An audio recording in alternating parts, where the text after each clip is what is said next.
Well, good morning, everyone. Today we are going to take just a quick look, just a few reminders about the final FRQ that you're going to write tomorrow for AP Gov. And let's get right into it. If you remember, we've done concept app, we've done SCOTUS, we've done an argument, and now we're moving on to quantitative, which is the final piece. It is also worth 4 points, but it's a little bit easier 4 points to understand than SCOTUS because there is an A, B, C, and a D, where the SCOTUS B was always worth 2 points. So your quantitative will look something like this tomorrow on Wednesday, and you'll have some type of graph, some type of data that you have to interpret, a table, and need to pay special attention to the key that kind of sets up your interpretation and understanding of whatever you're looking at. Look at date ranges, anything that might be useful. Now, like the other FRQs, please write in complete sentences. You might only need one sentence depending on the question.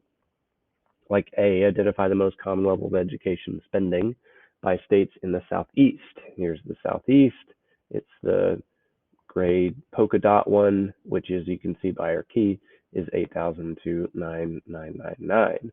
And so your answer to A is the most common level of education spending by states in the Southeast is, and then you give those specific numbers. All right. Don't say the second to last one on the key or anything like that. And the reason you want to use specific numbers is because in the directions, it says, use substantive examples and evidence where necessary. And here, substantive for this prompt is basically like any specific numbers, data.